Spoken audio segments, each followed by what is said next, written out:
Hello and welcome back to the channel, Cali Legends Media.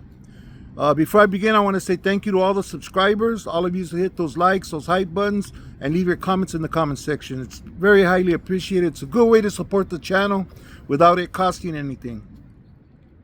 Today I decided to do a video out here.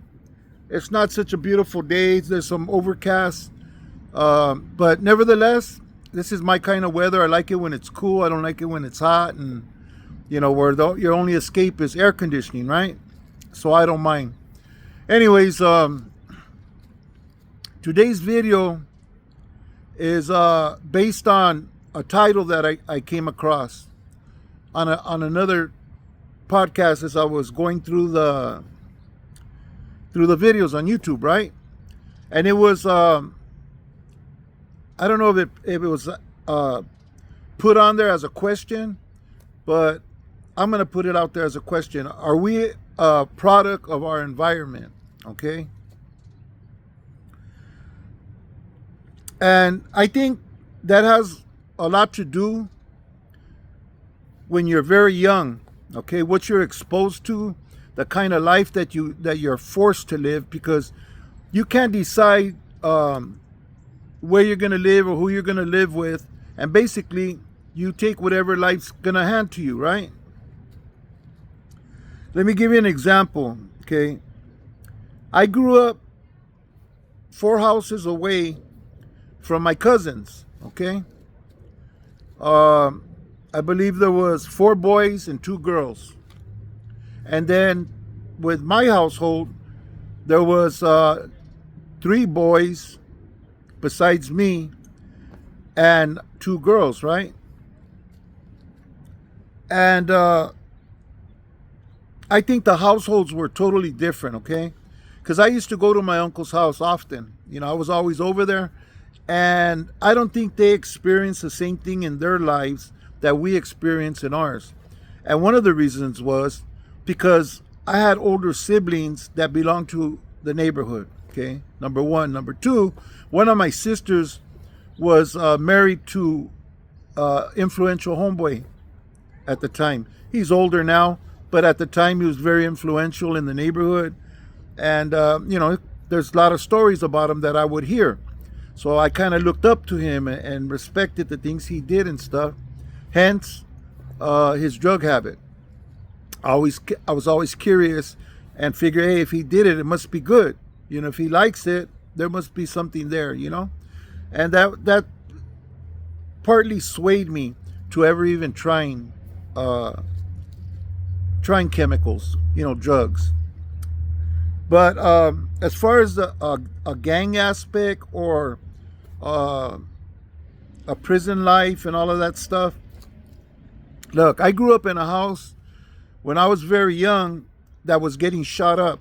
We had to have the windows boarded. We slept on the floor, and my house was getting hit regularly, okay?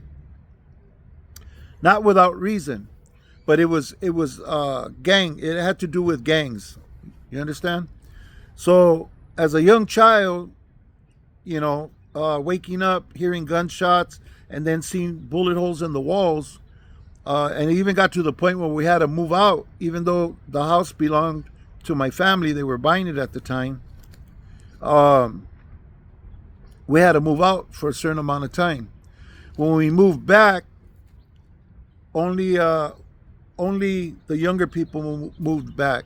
My older sister and my older brother, they didn't move back in. But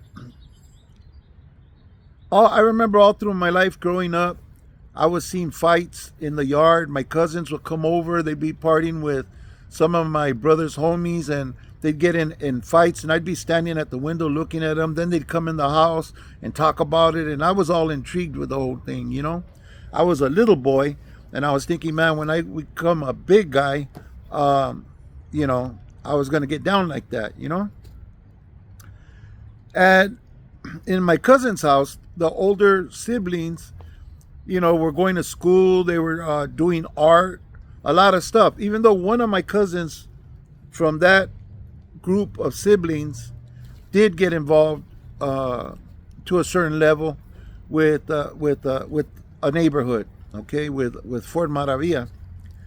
On top of everything else, I had a lot of family from the neighborhood. I had cousins, a lot of cousins from there. I had brother-in-laws, um, my brothers, you know. So the neighborhood was just always entangled in my life as I grew up as a young kid. And there was no getting away from it, you know. At some point, I became tired of the way certain people treated my family, and I wanted to do something about it. And getting into the neighborhood was part of that, you know, where I dealt with it from a different standpoint rather than as a victim, you know. Anyways, I think a lot of what was going on in the household. My dad was a heavy drinker. There was my mom and dad would get into it. You know, my mom would pull knives on him and try to stick him, and it was violent. You know, it was a violent atmosphere, to say the least. And then I had my uncle. My uncle would come and stay there. He ended up doing 14 years in prison for a 187 unaliving, and just, you know, the whole environment was toxic, you know. And I think that had a lot to do with the choices I made as I got older. When I hit 16, I boned out. I took off and I went and got my own place.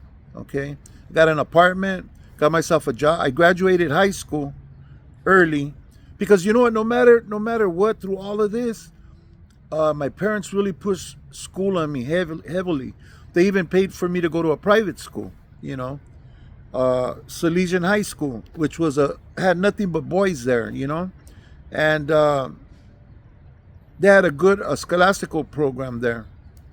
I did very well there. I was always in the honor roll, within the top 6 of my class, you know, from freshman year to my junior year when I got kicked out for fighting. I don't know. It was a strange life to me because I go to school in a so normal circumstance, come out of school, jump in my little 66 Chevy lowrider, go home right here in the neighborhood, and put my homework down and I take off. You know, I didn't want to be in the house, and I take off and go in the streets. This is when I was about 14 years old, and I got my car when I was 11 years old. That's a story in itself.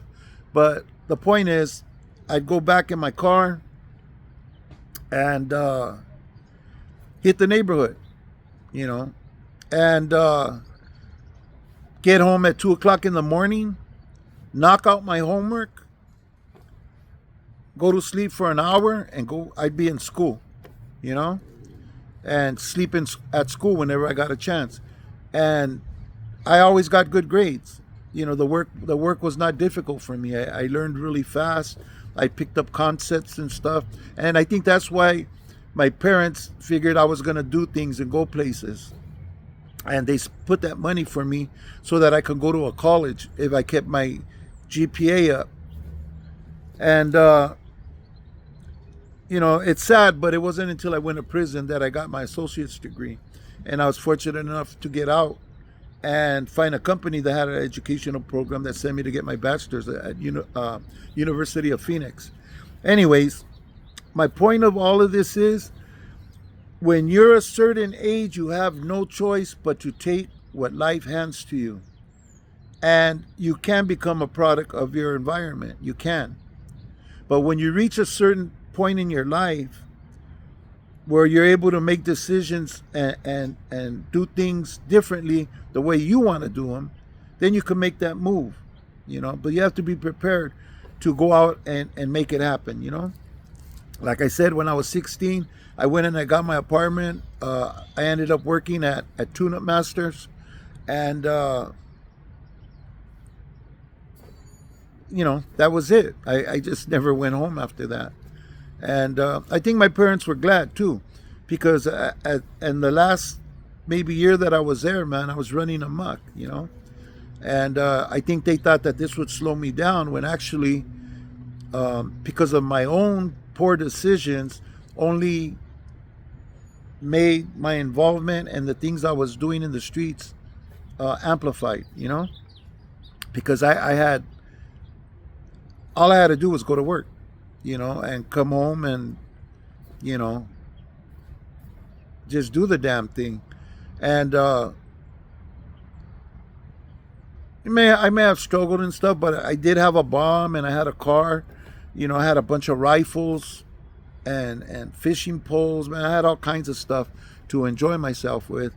But still, I was starting to dabble in different drugs and experimenting and stuff. And those were all decisions I made on my own. So at a certain point, I can't blame my environment any longer.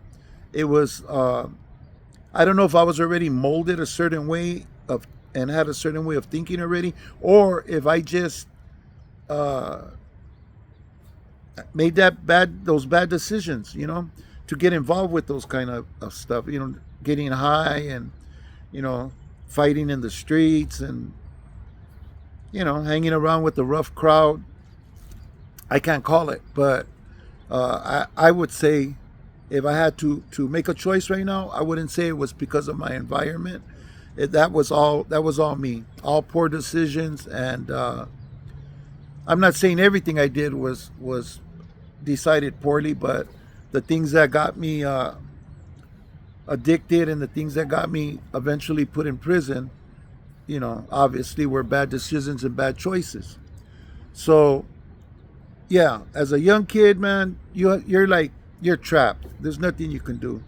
Pearl Hernandez, the mother of Gabriel Hernandez, who was brutally unalived by his mother Pearl, and his stepfather, who are now doing life, was in court, Pearl Hernandez, to try to get her sentencing overturned and resentenced. Right now, she's sentenced to life without the possibility of parole, and that's what she needs to be. What they did to that young child, they brutalized that boy, and that little kid, he was trapped. He had to be where he was put, and he had to take whatever crap his mother and stepfather fed him and treated him and locked him up in cabinets and whipped him. He just didn't know where to get help, and he took it till he passed, till he passed away. So I don't know if any of you follow the story of Pearl Hernandez and the husband, but yeah, she went up for parole and was denied. There was over 50,000 signatures against her being resentenced, and yeah, there was just a outcry for her to remain in prison and serve her sentence out for what she did to that little boy. And poor thing, he didn't have a choice, man. It's just what life handed him, and it's a terrible thing when you're a child. And like I said, until you can make those choices on your own, if you're out in the street, running the streets, doing your thing, and if you're still young and still, full of that energy is going to end you up in prison, man. And then you're going to end up one day, after wasting years of your life in prison, thinking like me, or maybe making a video one day, or remembering this one. Just be safe, people. Make good decisions. Stay out of prison. Stay out of jail. Stay out of the courtrooms. Do what you got to do, man. But hang on to this freedom and this decision-making ability that we get blessed with at a certain age, and make the right ones for the sake of your loved ones, your family, especially your children, and and the mother of your children. We really got to be out here as men, and just do the damn thing. It is hard, it's nothing's gonna come easy unless you're Donald Trump's son. But if you're just an average bear, you're gonna grow up, having to struggle and make your own way.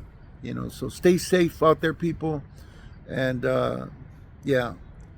Thank you for watching this video. God bless you. God bless your families. And I hope I see you on the next video. Thank you for watching.